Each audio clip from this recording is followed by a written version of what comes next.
My meetings with the Kingdom of Saudi Arabia and the Saudi Arabian government have centered on our bilateral issues based on our great relationship we have with the Kingdom of Saudi Arabia. We have agreed to work together as a team as we push our international agendas.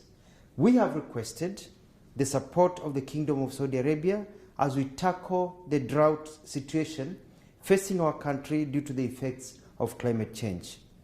With His Highness Faisal, we have agreed to enhance our trade and investment and expansion of our tourism sectors. This will create more employment opportunities and increase the amount of money in the pockets of our people. The Kingdom of Saudi Arabia views Kenya as one of its top partners, and likewise we view Saudi Arabia as one of our major partners. On the issue of immigrant labor, we have come up with concrete proposals that will make it easier and better for Kenyans to relate and work in Saudi Arabia where they are high in demand. We have held, engaged, discussed very comprehensively on these issues facing Kenyan workers in Saudi Arabia.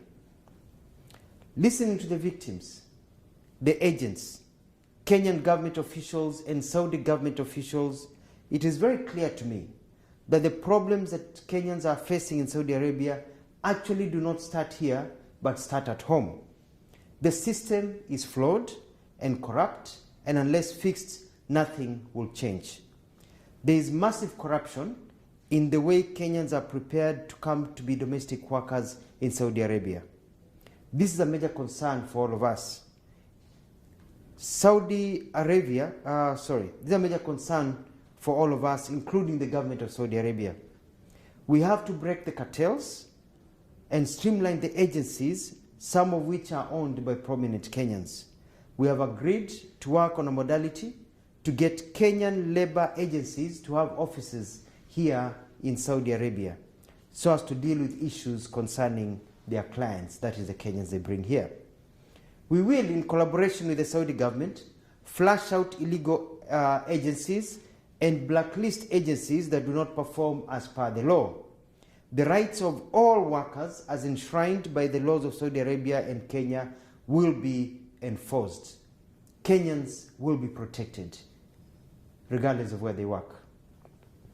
To this end, and as an immediate and short-term venture, we are issuing new procedures to be followed before we give clearance for Kenyans to travel as domestic workers to any country.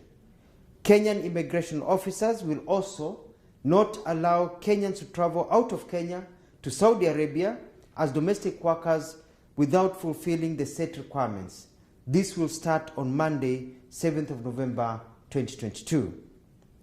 We have set up a joint technical team of Kenya and Saudi government officials to fast-track labor issues. They start their work in 2 weeks' time on the 17th of this month. We have also dedicated an emergency hotline for Kenyans in Saudi Arabia to call when facing any difficulties. The emergency hotline number at the Kenyan Embassy will be given. It is +966 500 755 060. On receiving a call, we'll take prompt action, including but not limited to engaging the Saudi government for the assistance. The idea is to ensure every Kenyan lives well, gets medical care, and also is listened to and taken care of. I have requested for an amnesty to be granted to Kenyans who have fallen out of status and who are hiding illegally and who are unable to access media care so that their documents can be made legal and others given passage to go home. This will be part of the discussion that our teams will sit down and discuss. The Kenyan government, my office, is also dispatching additional staff to the Riyadh Embassy to assist in the process of legalizing Kenyans who are out of status and processing travel documents and other necessary work that needs to be done to help our Kenyans. Saudi Arabia has great potential and is a major market for our workers and especially trained ones. Kenyans here working, apart from the domestic ones, the other ones working in other areas, appear to be very happy. I've met many, they are happy, they are well paid, they are sitting pretty, and they're making a lot of money. So we just need to fix the domestic part, workers' part, and everything will be flawless. And as I've said, we have noticed that the problem is not necessarily here in Saudi Arabia only, but the major problem is back at home with the agents and all the ukora that continues when they get here.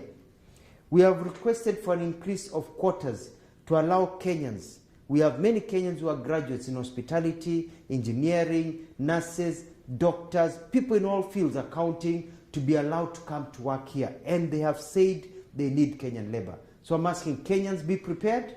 You'll be coming here as professionals to work here and make a lot of money so that you can also help yourselves and your families.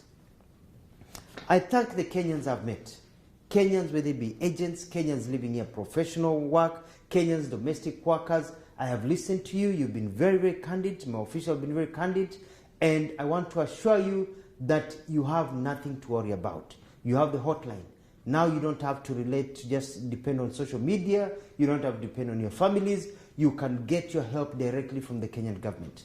The Saudi Arabian government has said that they are shocked by the reports that they have seen, and they are going to work hand in hand with us to ensure that the things that we see reported do not appear ever again. We have problems, yes, with the agents. We have problems also that face immigrants in diaspora when they go to different countries, but we can sort that out. And I'm glad the Saudi Arabian government is willing to help us be able to sort out all these problems that we are facing. I want to thank the Kingdom of Saudi Arabia for their candidates, for their candid and open bilateral discussions and their support. I thank them for according Kenyans this great opportunity to work, and I'm confident with the new engagement we will achieve much more. I'd like to repeat and say that we have agreed on many things. One, provisional medical care to Kenyans.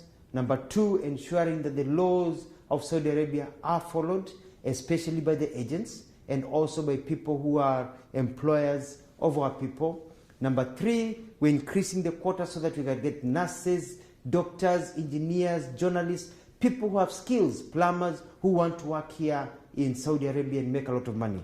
We have also noticed that the problem is stuck towards domestic workers. The system is changing, and we have worked on an agreement so that now they'll be announcing soon part of their program so that if you come to work for somebody and you want to move somewhere else, you can be able to shift.